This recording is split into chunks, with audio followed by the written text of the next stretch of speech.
हाय दोस्तों।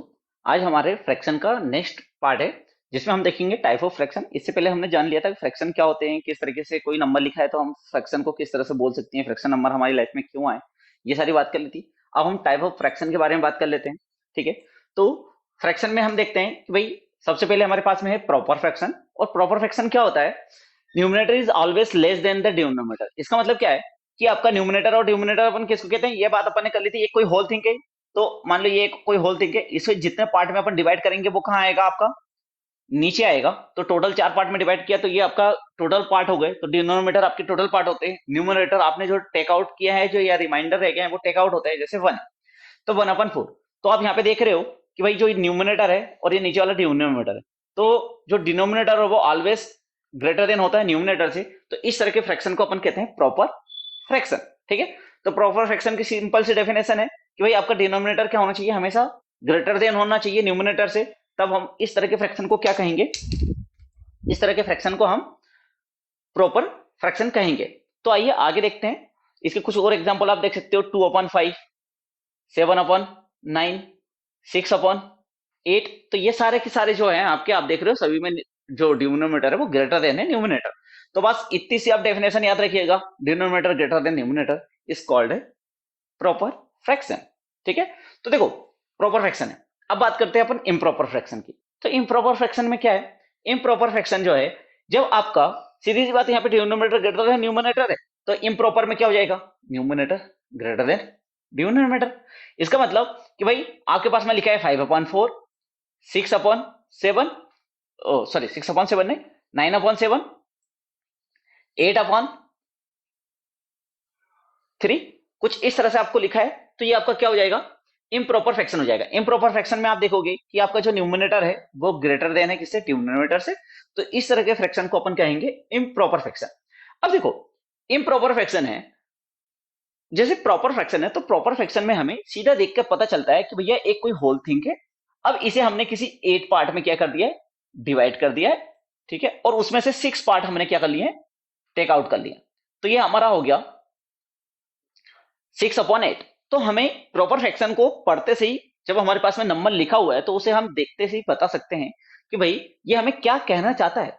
लेकिन जब हम इम्प्रॉपर फ्रैक्शन की बात करते हैं, तो इम्प्रॉपर फ्रैक्शन इसे इसलिए ही नाम दिया है कि भाई जैसे लिखा है 8/3। तो भाई 8/3, तो एक बार हम सोचे कि हमने सीखा क्या फ्रैक्शन के लिए। हमने सीखा कि भाई जब भी कोई एक नंबर लिखा है हमारे पास में फ्रैक्शन नंबर, तो जो नीचे का नंबर होता है उसे हम डिनोमिनेटर कहते हैं और ये होल पार्ट होते हैं। तो हमने देखा है कि यार भाई कोई एक होल थिंग है जिसके हमने कितने पार्ट किए, 3 पे 8 किए हैं। ठीक है, ये 3 पार्ट किए हैं। अब उसमें से 8 पार्ट कैसे टेक आउट कर सकते हैं, ऐसा पॉसिबल है क्या? अब ये पॉसिबल नहीं है, इसका मतलब कि यहाँ पे कुछ गड़बड़ी है। और अब हमें नहीं पता कि यहाँ पे कितने नंबरों की बात कर रहा है, कितने यहाँ पे ट्राइंगल है, किसी की हमें पता नहीं। ठीक है, तो इसको ठीक से समझने के लिए कि भैया नंबर को देखकर ही हम चीज के बारे में ठीक से बता पाए, उसके लिए हमारे पास में आता है मिक्स फ्रैक्शन। क्या आता है, मिक्स फ्रैक्शन, जो इम्प्रॉपर को ही लिखने का एक दूसरा तरीका है। असल में मिक्स फ्रैक्शन कुछ नहीं है, इम्प्रॉपर फ्रैक्शन को लिखने का एक दूसरा तरीका है। क्योंकि मिक्स इम्प्रॉपर फ्रैक्शन को देखकर हम बता नहीं पाते कि भाई ये नंबर हमें कहना क्या चाहता है। क्योंकि यहाँ पे आप देख रहे हो जैसे 7/9 है, तो हमें दिख रहा है कि कोई एक होल थिंग है जिससे हमने 9 पार्ट में डिवाइड किया, उसमें से 7 पार्ट टेक आउट कर लिए। 5/2 है, तो कोई एक थिंग है हमारे पास में जिसके 5 पार्ट है, उसमें से 2 पार्ट हमने टेक आउट या कर लिए या रिमाइंडर बचे। तो ये नंबर को देखकर बता पा रहे हैं। लेकिन यहाँ पे आप बता पा रहे हो क्या, ये तो थोड़ा सा कुछ गड़बड़ सा हो गया कि हमने पार्ट 3 किया, उसमें से टेक आउट 8 कर ली। ऐसा कभी हो सकता है क्या, पॉसिबल है क्या? नहीं है। इसलिए आपका इम्प्रॉपर फ्रैक्शन है। और इम्प्रॉपर फ्रैक्शन नंबर को हम ठीक से अंडरस्टैंड नहीं कर पाते कि ये हमें कहना क्या चाहता है। तो इसकी अंडरस्टैंडिंग बढ़ाने के लिए हमारे पास में एक नया नंबर आता है जिसे कहते हैं हम मिक्स फ्रैक्शन। अब ये हमें मिक्स फ्रैक्शन क्या बताता है, ये देखिए। मिक्स फ्रैक्शन नंबर दिखने में कैसा दिखेगा, आपको उस मिक्स फ्रैक्शन में एक होल पार्ट दिखेगा और एक आपको पार्ट दिखेगा, मतलब कि एक फ्रैक्शन नंबर दिखेगा। तो आइए इसी को अपन देखते हैं कि भाई जो 8/3 है, यदि मैं इसे मिक्स फ्रैक्शन में लिखूं तो मैं इसे किस तरह से लिखूंगा कि भाई 2 और 2/3। ठीक है, ये आपका हो गया। मैंने ये 8/3 को लिख दिया। कैसे लिखा ये अपन अभी आगे बात करेंगे। ये अपने पास में टाइप लिखे हुए हैं कि अपन किस तरीके से इसे इस टाइप में लेकर आएंगे। पर देखिए अब 8/3 को मैं कुछ इस तरह से लिख सकता हूं, और इस तरीके से लिखने पर अब मुझे ये चीज समझ में आ गई है कि भैया कोई भी एक थिंग है जो पूरी 2 है, मतलब कि मेरे पास में 2 पूरे पूरे ट्राइंगल है। ठीक है, जो तीसरा मेरा ट्राइंगल है, ठीक है, उसके मैंने कितने पार्ट किए टोटल, 3 पार्ट किए और उसमें से कितने पार्ट टेक आउट कर लिए? उसमें से 2 पार्ट टेक आउट कर लिए। तो ये वाला जो पोर्शन है ये मुझे बताता है 2/3। ठीक है, तो यहाँ पे आपको सीधा सीधा पता चल रहा है कि भैया ये आपकी 2 थिंक है। ठीक है, और साथ में कितना है 2/3 है, तो 2 तो पूरी कंप्लीट है और जो एक थर्ड वाली है उसमें से हमने 2 पार्ट ले रखे हैं। ठीक है, तो इस तरीके से आपका ये मिक्स फ्रैक्शन आता है। अब इस नंबर को देखकर आप बिल्कुल इजीली बता सकते हो कि सर हमारे पास में टोटल 3 थिंक है, इसमें से 2 तो पूरी पूरी है, होल है, लेकिन जो थर्ड है उसके हमने टोटल 3 पार्ट किए, उसमें से 2 पार्ट टेक आउट कर लिए, तो हमारे पास में 2 एंड 2 थर्ड पार्ट अपने पास में है। अब आप देख रहे होंगे कि ये 1 पार्ट प्लस 1 पार्ट प्लस, इसे मैं लिख सकता हूं 2/3, तो 1 + 1 तो 2 + 2/3। तो हमेशा याद रखना जब भी मिक्स फ्रैक्शन आपको लिखा दिखता है, इसका मतलब क्या है कि इनके बीच में प्लस का साइन है। आप देख पा रहे हो क्यों प्लस का साइन है, ये आप जानकारी आप रखते हो। ठीक है, तो ये आ गया आपके पास में।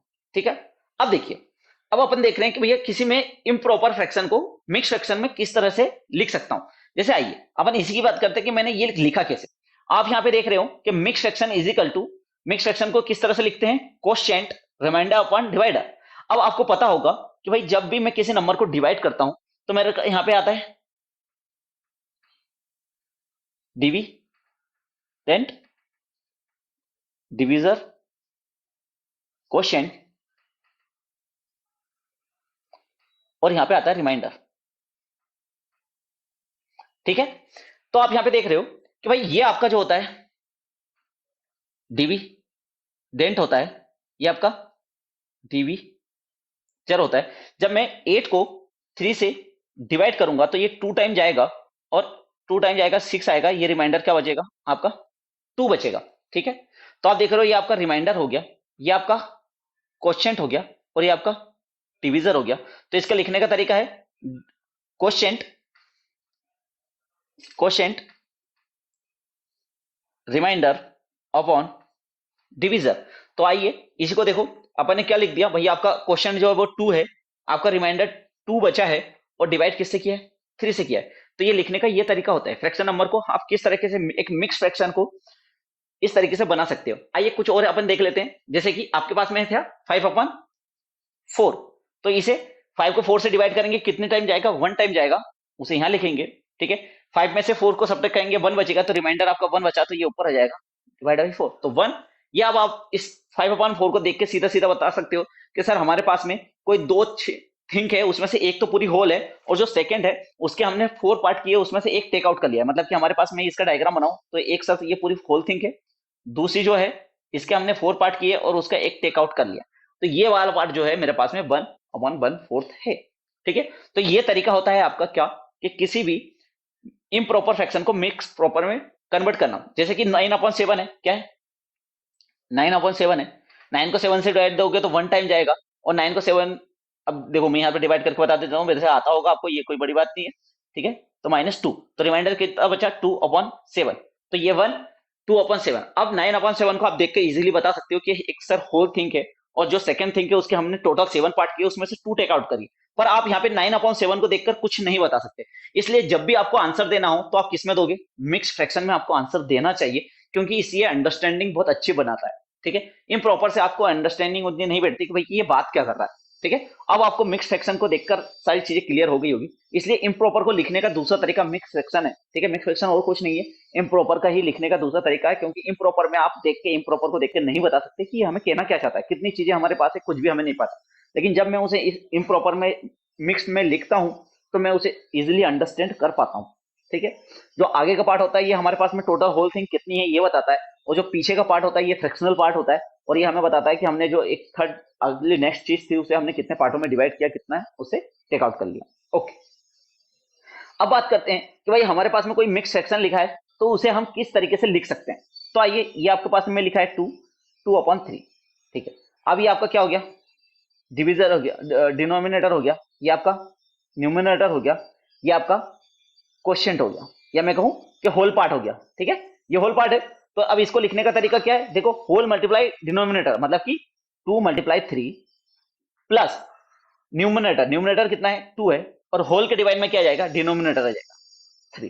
ठीक है, क्या जाएगा 3 आ जाएगा, तो आप इसको लिख सकते हो 3 2 6 प्लस 2/3, तो 8/3। ठीक है, आप इजीली यहां से कर सकते हो आपको क्या करना है, इसका इसमें मल्टीप्लाई करना है और इससे एडिशन कर देना है। यहाँ पे मल्टीप्लाई होगा, यहाँ पे एडिशन होगा। 4 पंजा 4, 4 और 1 5, तो 5/4 हो जाएगा। जैसे कि आप यहाँ पे देख सकते हो 7 पंजा 7, 7 + 2 9/7। तो इस तरीके से आप किसी भी मिक्स फ्रैक्शन को क्या कर सकते हो, आपके इम्प्रॉपर फ्रैक्शन में कन्वर्ट कर सकते हो। तो आपको प्रॉपर से इम्प्रॉपर भी कन्वर्ट करना आ गया होगा और मिक्स से प्रॉपर भी इम्प्रॉपर में कन्वर्ट करना आ गया होगा, है ना। तो आपको पता होगा कि इम्प्रॉपर और मिक्स कोई अलग नहीं है, बस इम्प्रॉपर को लिखने का दूसरा तरीका मिक्स है, इसलिए आप इम्प्रॉपर से मिक्स में कन्वर्ट कर सकते हो और मिक्स को वापस इम्प्रॉपर में कन्वर्ट कर सकते हो। ठीक है, ओके। तो ये तरीका हो गया आपका। ठीक है, आइए अपने पास में कुछ और फ्रैक्शन है, अपन उनके बारे में जान लेते हैं। तो अब अपन ने 3 टाइप के फ्रैक्शन देख लिए, प्रॉपर, इम्प्रॉपर, मिक्स। अब एक सिंगल नंबर, एक सिंगल फ्रैक्शन आपके पास लिखा है, तब तो आप उन 3 कैटेगरी में बांट सकते हैं। अब हमारे पास में 2 या 2 से ज्यादा फ्रैक्शन एक साथ दिए होंगे, तब अब उन्हें देख के हम कैसे बताएंगे कि वो इक्विवेलेंट फ्रैक्शन है, लाइक फ्रैक्शन है, अनलाइक फ्रैक्शन है। तो सबसे पहले बात करते हैं इक्विवेलेंट फ्रैक्शन की। ठीक है, इक्विवेलेंट फ्रैक्शन से पहले आप इस चीज को देखिए, जैसे मेरे पास ये एक होल थिंग है, इसे मैंने 2 इक्वल पार्ट में डिवाइड किया, तो मैं इसे क्या लिख सकता हूं, 1/2 लिख सकता हूं। ठीक है, फिर मैंने इसी इक्वल थिंग को इस तरीके से बांट दिया, तो अब ये कितना हो गया आपका, मान लो ये 1/2 का जब मैंने ये वाला पार्ट लिया, अब जब मैंने ये क्या ले लिया हूं, 2 पार्ट ले लिया हूं, तो मैं इसे क्या लिख सकता हूं, 2/4 लिख सकता हूं। ओके, तो अब मैंने इस चीज को कुछ इस तरीके से बांट दिया, तो टोटल थिंग कितनी होगी, 6 हो गई, जिसमें से मैंने आपके 3 पार्ट लेंगे। ठीक है,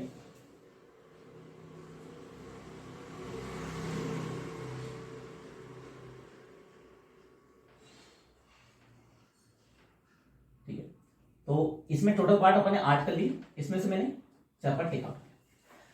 अब आइए इन्हें समझते हैं। मैंने कहा भाई एक बच्चा है, अब अपने पास में एक चॉकलेट थी, ठीक है, अपन ने उसको आधी करके दे दी। ठीक है, अब वो बोले नहीं नहीं मुझे कम दिए, वो रोने लगा। ठीक है, अपन ने क्या किया कि उस चॉकलेट के 4 पार्ट किए, उसे 2 पार्ट के दिए। ठीक है, तो बोले नहीं अभी भी मेरे पास थोड़ा सा ज्यादा आया है और ज्यादा नहीं आया है। फिर अपन ने उसी चॉकलेट के 6 पार्ट कर दिए। ठीक है, उसमें से 3 पार्ट कर दिए। बोले देखो अब तो तुम्हारे पास में 3 पार्ट हो गए, पहले 1 पार्ट था अब 3 पार्ट हो गए। बोले अभी भी खुश नहीं। बोले ओके, अपन ने उसी एक थिंग को लिया, फिर से उसके बराबर 8 पार्ट कर दिए, उसमें से 4 दे दिए। अब वो बहुत खुश है क्योंकि उसको कितना मिल गया, 4 पार्ट मिल गया। क्या आपको लगता है कि सचमुच में उस व्यक्ति को ज्यादा मिला है? भाई पहले मैंने एक एप्पल लिया, उस एक एप्पल को 2 भाग कर दिए और आधा दे दिया, तो बोले नहीं मुझे कम मिला। अब मैंने उसी एप्पल के 4 भाग करके 2 दे दिए, तो बोले कि नहीं अभी भी थोड़ा कम मिला है। ठीक है, उसके 6 पार्ट करके 3 दे दिए, फिर उसके 8 पार्ट करके 4 दे दिए। तो क्या इन किसी में भी मैंने उसे ज्यादा एप्पल दिया है क्या? मैंने फर्स्ट टाइम भी उसे हाफ दिया था, अभी भी आप कंपेयर करोगे तो अभी भी मैंने उतना ही दिया है, यहां पर भी उतना ही, यहां पर भी उतना ही। तो ये आपको दिखने में अलग अलग लग रहे होंगे, 1/2, 2/4, 3/6, 4/8 फ्रैक्शन देखने में अलग अलग फ्रैक्शन देख रहे हैं, पर यदि मैं इनका ग्राफिकली रिप्रेजेंट करके आपको बताऊं तो आप बोलोगे कि ये तो सब क्या है, इक्वल ही है, और इन्हीं को कहते हैं इक्विवेलेंट फ्रैक्शन। क्या कहते हैं इस चीज को, इक्विवेलेंट फ्रैक्शन कहते हैं। इक्विवेलेंट फ्रैक्शन आया कैसे, आप देख सकते हो कि भाई जो 1/2 था, मैंने पहले उसमें 2 का ऊपर मल्टीप्लाई किया, 2 का नीचे मल्टीप्लाई किया, तो 2/4 बन गया। यहां के लिए आपके पास में 1/2 फर्स्ट था, फिर आपने 3 का ऊपर और 3 का नीचे मल्टीप्लाई किया, तो आपका 3/6 आ गया। इसके लिए आप देखोगे कि आपके पास में 1/2 था और आप उसे क्या करोगे, मल्टीप्लाई करोगे 4 से ऊपर और 4 से नीचे, तो आपको मिलेगा कितना, 4/8। तो आप देख रहे हो कि मैं किसी भी फ्रैक्शन में सेम नंबर का न्यूमरेटर और डिनोमिनेटर में मल्टीप्लाई करके क्या बना सकता हूं, इक्विवेलेंट फ्रैक्शन बना सकता हूं। ठीक है, तो कभी भी आपको इक्विवेलेंट फ्रैक्शन बनाने हो तो आप किस तरीके से बना सकते हो कि भाई न्यूमरेटर और डिनोमिनेटर में सेम नंबर को मल्टीप्लाई कर दो, तो आपको इक्विवेलेंट फ्रैक्शन बन जाएगा। अब ये इक्विवेलेंट फ्रैक्शन बनने का एक तरीका हो गया। दूसरा, अब आपके पास में यदि 4/8 होता, क्या होता, 4/8 होता, तो आप ये भी तो कर सकते थे कि इसमें 2 का डिवाइड दे दो और ऊपर भी 2 का डिवाइड दे दो, तो आपको क्या मिल जाएगा, 2/4 मिल जाएगा। या आपके पास में 4/8 है, आप इसमें 4 का ऊपर और 4 का नीचे डिवाइड कर दो, तो आपको 1/2 मिल जाएगा। तो आप देख रहे हो कि अभी भी आपके पास में क्या है, तो इसका मतलब क्या है कि ये इक्विवेलेंट फ्रैक्शन अभी भी है।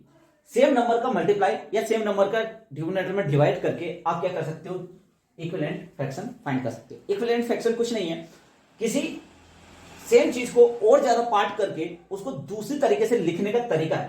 देखो यहां पे आपका 1/2 भी उतना ही हिस्सा है होल थिंग का जितना 4/8 है। यहां पे हिस्से बराबर है, बस हिस्से कर ज्यादा दिए गए, ठीक है। होल थिंग पे डिस्ट्रीब्यूशन सेम है, बस उसके पार्ट ज्यादा कर दिए, ठीक है। तो आपको इक्विवेलेंट फ्रैक्शन कुछ इस तरीके से होता है, ठीक है। अब आपके पास में दो फ्रैक्शन दिए हुए हैं, आपको चेक करना है कि कौन सा फ्रैक्शन इक्विवेलेंट है या नहीं। जैसे मान लो आपके पास में दिया हुआ है 2/7 49।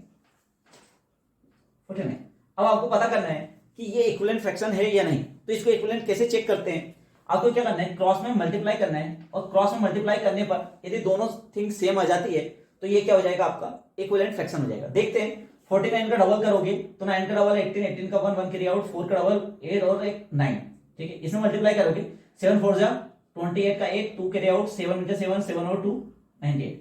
ये दोनों इक्वल आ गए, इसका मतलब क्या है, ये आपके इक्विवेलेंट फ्रैक्शन है। इक्विवेलेंट फ्रैक्शन आपको चेक करना हो तो आपको क्या करना होगा, आपको क्रॉस में मल्टीप्लाई करना है, और क्रॉस में मल्टीप्लाई करने पर यदि ये दोनों इक्वल आ जाते हैं तो ये आपके क्या कहलाता है, इक्विवेलेंट फ्रैक्शन कहलाता है। आप यहाँ पे चेक कर सकते हो 1/2 और 4/8 है, ठीक है। आपको पता करना है ये इक्विवेलेंट है या नहीं। आपको क्या करना होगा, क्रॉस में मल्टीप्लाई करना होगा, 8 बन जाए 8, 4 2 8, ठीक है। ये इक्वल आ गया, मतलब कि क्या है कि 1/2 और 4/8 क्या है, आपके इक्विवेलेंट फ्रैक्शन है। तो इस तरीके से हम इक्विवेलेंट फ्रैक्शन को क्या कर सकते हैं, फाइंड कर सकते हैं। देखो मेरा अभी इस वीडियो से सिर्फ मोटिव इतना है कि आप इन टर्मों को जानो कि लाइक फ्रैक्शन क्या होता है, अनलाइक क्या होता है, इक्विवेलेंट क्या होता है, मिक्स क्या होता है, प्रॉपर क्या होता है। इनके आंसर सॉल्यूशन अपन आगे करेंगे, पर आपको यहाँ पे देखकर समझ में आया होगा कि किस तरीके से आप इक्विवेलेंट फ्रैक्शन बता सकते हो, ठीक है। और इक्विवेलेंट फ्रैक्शन का इस डायग्राम से आपको बहुत ही अच्छे से क्लियर हो गया होगा कि इक्विवेलेंट फ्रैक्शन होता क्या है। अगर में इक्विवेलेंट फ्रैक्शन कुछ नहीं है, उसी एक होल थिंग के हमने और ज्यादा पार्ट कर दिया, तो जितना पार्ट पहले जिस रेशियो में लिया था उसी रेशियो में आगे भी हमने उतने ही पार्ट ले लिए हैं, ठीक है, और उसे हमने इक्विवेलेंट फ्रैक्शन करके लिख दिया।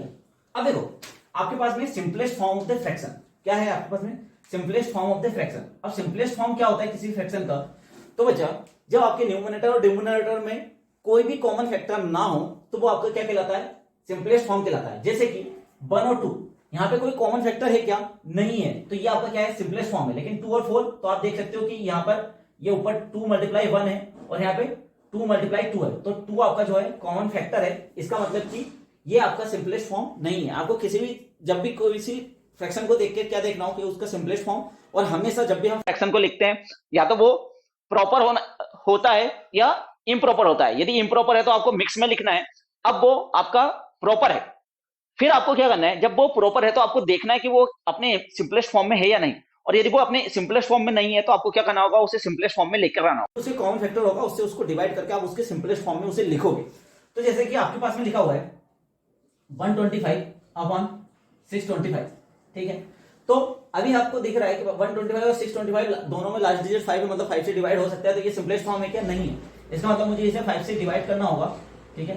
तो इसे 5 से डिवाइड करोगे तो ये 25 हो जाएगा और ये 125 हो जाएगा। अभी भी ये सिंपलेस्ट फॉर्म में नहीं आया है, आपको दिख रहा है ऊपर 25 का डिवाइड चला जाएगा, नीचे 25 का डिवाइड चला जाएगा, तो 1/5 आ जाएगा। तो ये 1/5 आप देख रहे हो, इनमें कोई भी कॉमन फैक्टर नहीं है, तो ये आपका क्या है, सिंपलेस्ट फॉर्म है।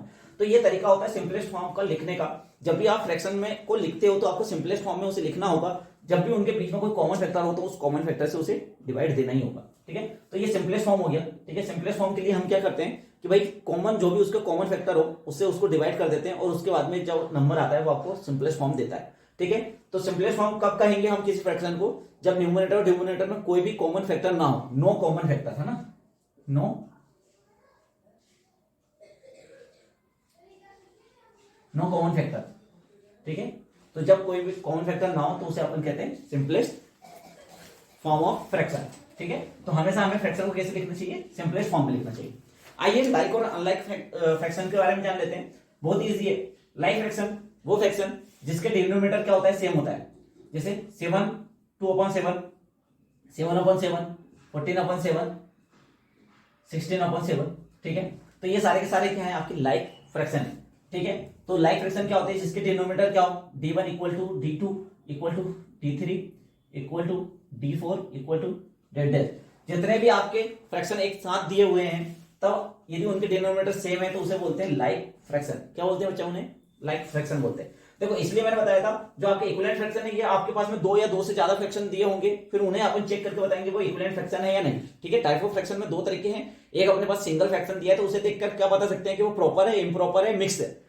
दूसरा टाइप है जब आपके पास में एक से ज्यादा फ्रैक्शन दिए हो और उनको चेक करना हो कि वो इक्विवेलेंट है या लाइक है अनलाइक है, ये चेक करना हो। तो अपन किस तरह से चेक करते हैं? उसके डिनोमिनेटर को चेक करते हैं। अब ये जब डिनोमिनेटर सेम है तो वो लाइक फ्रैक्शन हो गया, तो इसका मतलब क्या है कि डिनोमिनेटर क्या होगा?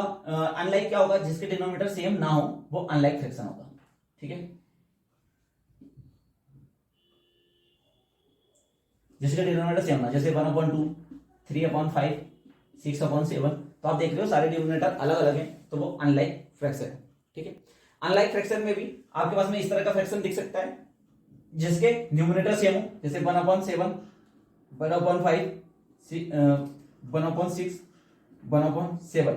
तो इस तरह से भी आपके पास में अनलाइक फ्रैक्शन देखने को मिल सकते हैं।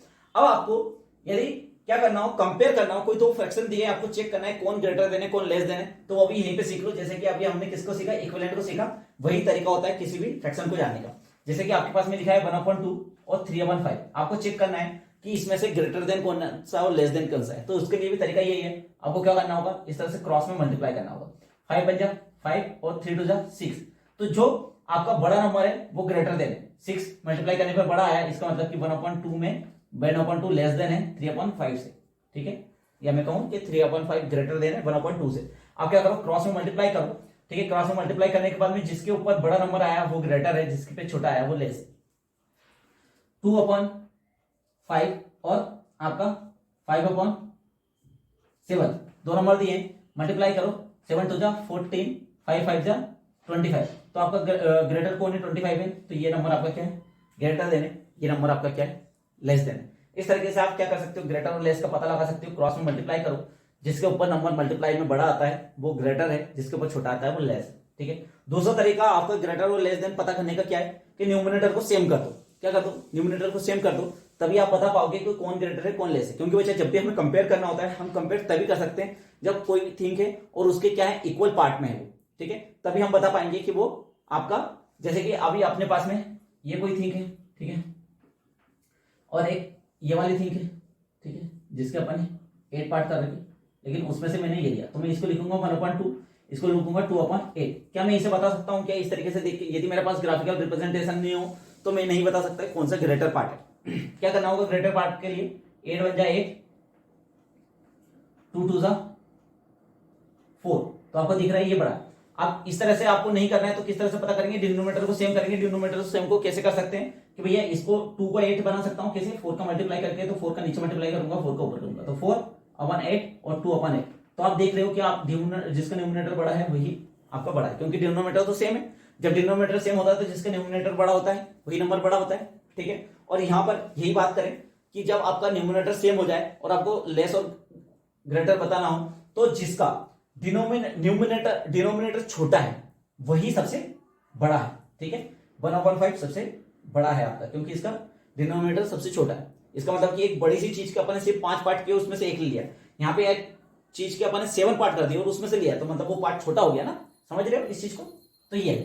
तो इसमें जब भी आपका न्यूमिनेटर ग्रेटर तो डिनोमिनेटर ग्रेटर तो नंबर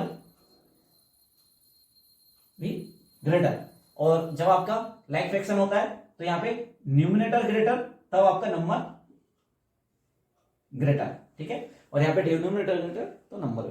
ठीक है, तो आइए हमने टाइप ऑफ फ्रैक्शन देख लिए। अब कल नेक्स्ट हमारे वीडियो में हम देखेंगे इनका एडिशन, सब्ट्रैक्शन, मल्टीप्लिकेशन और डिवाइडेशन की बात करेंगे। ठीक है, मिलते हैं अगले वीडियो के साथ।